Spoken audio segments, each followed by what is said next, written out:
وزیر اعظم شہباز شریف اور سعودی ولی عہد محمد بن سلمان کی ملاقات، عید الاضحیٰ کی مبارکباد دی۔ مینا پیلس میں وزیر اعظم کا پراتفاق استقبال، دونوں ملکوں کے تاریخی تعلقات کا جائزہ لیا گیا۔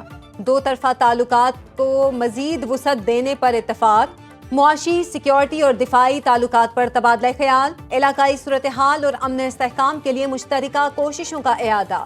فیلڈ مارشل عاصم منیر، نائب وزیر اعظم اسحاق ڈار سمیت پاکستانی اور سعودی حکام بھی موجود۔ شہباز شریف کی شاہی دیوان میں ولی عہد کے زہرانے میں بطور مہمان خاص شرکت۔ محمد بن سلمان خود گاڑی چلا کر وزیر اعظم کو زہرانے میں لے کر گئے۔ دونوں رہنماؤں میں غیر رسمی گفتگو، مشرق وسطیٰ کے اہم رہنما، سعودی کابینہ کے ارکان، اعلیٰ سول و عسکری حکام کی زہرانے میں شرکت۔ وزیر اعظم شہباز شریف اور فیلڈ مارشل عاصم منیر نے عمرہ ادا کیا۔ وزیر اعظم اور فیلڈ مارشل کے لیے خانہ کعبہ کا دروازہ خصوصی طور پر کھولا گیا۔ پاکستانی قیادت نے نوافل ادا کیے اور بنیان المرصوص کی عظیم فتح پر اللہ تعالیٰ کا شکر ادا کیا۔ نائب وزیر اعظم اسحاق ڈار، وفاقی وزراء محسن نقوی اور عطا بھی ساتھ تھے۔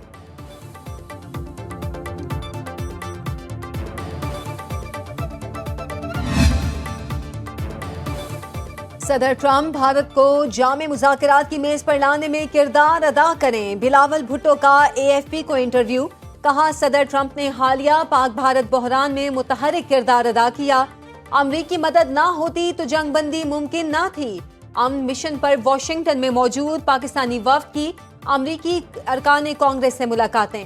پاکستان ہاؤس واشنگٹن میں امریکی قانون سازوں کے اعزاز میں عشائیہ، 13 سے زائد امریکی ارکان کانگریس کی شرکت۔ بلاول بھٹو نے خطاب میں کہا، جنوبی ایشیا آج پہلے سے زیادہ غیر محفوظ ہے۔ بھارت دہشت گردی کے نام پر بغیر ثبوت جنگ کی دھمکیاں دیتا ہے۔ سینتاس معاہدے کی یک طرفہ معطلی کی آڑ میں بھارت نے ہمارا پانی بند کیا تو یہ اعلان جنگ ہوگا۔ پاکستان میں بہت مضبوط لیڈرشپ ہے، ٹرمپ کے نئے بیان پر بھارت سیخ پا۔ وائٹ ہاؤس میں جرمن چانسلر پیڈرک سے ملاقات کے دوران میڈیا سے گفتگو میں صدر ٹرمپ نے کہا، دو ایٹمی ریاستوں کے درمیان جنگ رکوانے پر فخر ہے۔ دونوں ممالک سے کہا، آپ گولیاں چلائیں گے تو تجارت بند ہو جائے گی۔ امریکی صدر ٹرمپ نے 10 مئی کو پاک بھارت جنگ بندی کا اعلان کیا تھا۔ بھارت میں مودی حکومت سے جنگ بندی کے لیے امریکہ سے رابطہ کرنے پر کڑی تنقید کی جا رہی ہے۔ دنیا کا طاقتور ترین اور امیر ترین شخص آمنے سامنے، ٹرمپ اور ایلون مسک کی دوستی دشمنی میں بدل گئی۔ ٹیسلا کے مالکہ ٹرمپ کے جیفری ایپسٹین اسکینڈل لسٹ میں ملوث ہونے کا دعویٰ۔ ایکس پر پیغام میں لکھا، ٹرمپ کا مواخذہ کر کے جے ڈی وینس کو صدر بنایا جائے، نیا ٹیرف کساد بازاری کا باعث بنے گا۔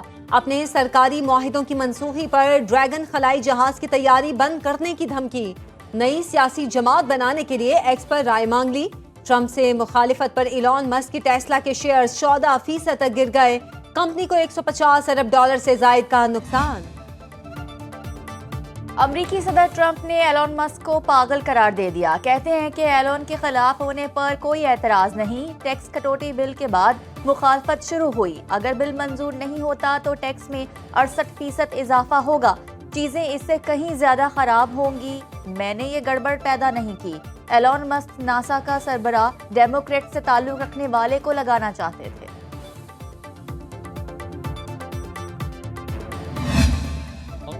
سعودی عرب سمیت خلیجی ممالک میں آج عید الاضحیٰ، مسجد الحرام، مسجد نبوی میں نماز عید کے روح پرور اجتماعات، مظلوم فلسطینیوں اور امت مسلمہ کی خوشحالی کے لیے خصوصی دعائیں۔ وادی مینا میں لاکھوں حجاج کرام کی رمی جمرات، حجاج کرام نے شیطان کو کنکریاں ماری، اللہ کے مہمانوں نے قربانی کے بعد سر منڈوائے اور احرام کھول دیے۔ خانہ کعبہ کا طواف جاری، متحدہ عرب امارات، قطر، کویت، ترکی، شام، اردن، عمان اور عراق میں بھی آج عید۔ برطانیہ، امریکہ، کینیڈا، فرانس، سویڈن، یونان اور آسٹریلیا میں مقیم مسلمان بھی عید الاضحیٰ منا رہے ہیں۔ پاکستان میں عید الاضحیٰ کل ہوگی۔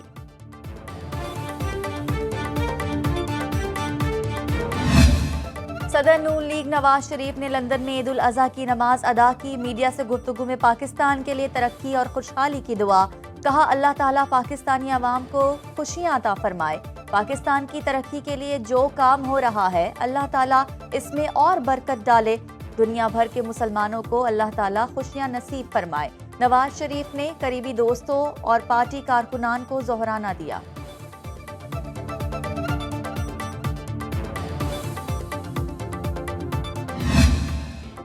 بڑی عید پر سنو نیوز لایا بڑے شو۔ عید الاضحیٰ کے تینوں دن ناظرین کے لیے رنگا رنگ اور دلچسپ پروگرامز، ہوگی شوبز کے ستاروں اور سیاستدانوں سے دلچسپ گفتگو، بات ہوگی ان کی ذاتی زندگی کی اور ساتھ لگے گا موسیقی کا تڑکا۔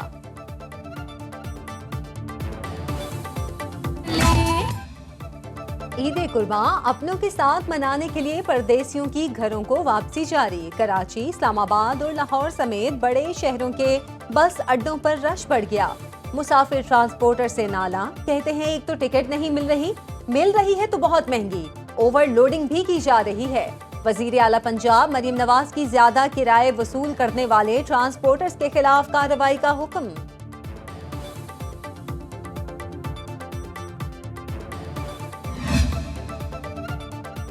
عید پر موسم گرم رہے گا۔ محکمہ موسمیات کی عید کی چھٹیوں میں درجہ حرارت معمول سے 5 سے 7 ڈگری زیادہ رہنے کی پیش گوئی۔ بالائے خیبر پختونخوا میں چند مقامات پر تیز ہواؤں اور گرج چمک کے ساتھ بارش متوقع۔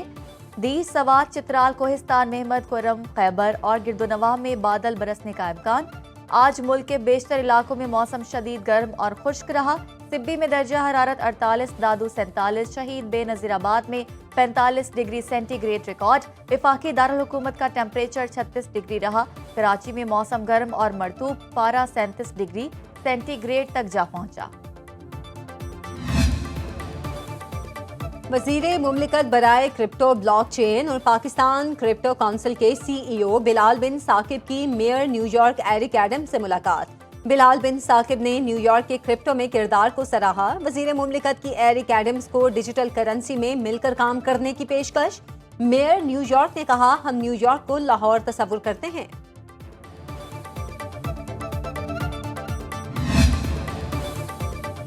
وزیر اعظم شہباز شریف کی بجٹ میں گلگت بلتستان کے لیے اضافی فنڈز کی منظوری۔ دستاویزات کے مطابق گلگت بلتستان کے لیے 37 ارب روپے کا ترقیاتی بجٹ مختص۔ وفاقی حکومت گلگت بلتستان کے 18 پروجیکٹ کے لیے فنڈنگ کرے گی۔ براہ راست ترقیاتی منصوبوں کے لیے 22 ارب روپے مختص۔ وزیر اعظم GB پیکج کے تحت 20 میگا واٹ کے ہائیڈرو منصوبوں کے لیے فنڈز کی منظوری۔ پنجاب حکومت کا کسانوں کو معیاری بیج فراہم کرنے کا فیصلہ۔ نئے بجٹ میں مکئی، چاول، آلو، کپاس اور تیل دار اجناس کی بہتر پیداوار کے لیے 4 بڑے منصوبے تیار۔ منصوبوں پر 5034 ملین روپے لاگت آئے گی۔ تصدیق شدہ بیج کی پروڈکشن سے مارکیٹنگ تک کا نظام متعارف کرایا جائے گا۔ پنجاب سیڈ کارپوریشن نے 4 منصوبے بجٹ میں شامل کرنے کے لیے پلاننگ اینڈ ڈیولپمنٹ بورڈ کو بھجوا دیے۔ ٹریفک قوانین کی خلاف ورزی کرنے والے بھاری جرمانوں کے لیے ہو جائیں تیار۔ سندھ میں ڈرائیونگ لائسنس کے بغیر موٹر سائیکل چلانے پر 25,000، کار چلانے پر 50,000 روپے جرمانہ ہوگا۔ 1 وے کی خلاف ورزی کرنے والی سرکاری گاڑی پر 2 لاکھ روپے جرمانہ ہوگا۔ بھاری مال بردار گاڑیوں میں کم از کم 5 کیمرے لگانا ہوں گے۔ ٹریفک مقدمات کی سماعت الگ میجسٹریٹ کریں گے۔ وزیر داخلہ سندھ ضیاء الحسن لنجار کی زیر صدارت اجلاس میں اہم فیصلے۔ کمرشل اور نان کمرشل گاڑیوں کا لازمی فٹنس چیک ہوگا اور 4 سیٹر رکشوں پر مکمل پابندی عائد کرنے کے لیے ترمیم کی منظوری۔ صرف 1/2 سیٹر رکشے چلانے کی اجازت ہوگی۔ کراچی میں زمین ایک بار پھر لرز اٹھی۔ ملیر اور گردونواح میں زلزلے کے جھٹکے۔ ریکٹر اسکیل پر شدت 1.8 ریکارڈ۔ زلزلہ پیما مرکز کے مطابق زلزلے کی گہرائی 8 کلومیٹر اور مرکز ملیر سے 7 کلومیٹر شمال مغرب میں تھا۔ زلزلہ صبح 7:58 پر آیا۔ کراچی کے مختلف علاقوں میں 1 جون سے آنے والا یہ 31واں زلزلہ ہے۔ بنگلہ دیش میں عام انتخابات اگلے برس اپریل میں ہوں گے۔ قوم سے خطاب میں عبوری حکومت کے سربراہ ڈاکٹر محمد یونس کا اعلان۔ کہا، عام انتخابات اپریل کے پہلے 2 ہفتوں میں کسی بھی دن ہوں گے۔ سابق وزیر اعظم حسینہ واجد کو گزشتہ برس 5 اگست کو فوج کے دباؤ اور عوامی طاقت کے سامنے استعفیٰ دینا پڑا تھا۔ شیخ حسینہ ملک سے فرار ہو کر انڈیا میں مقیم ہیں۔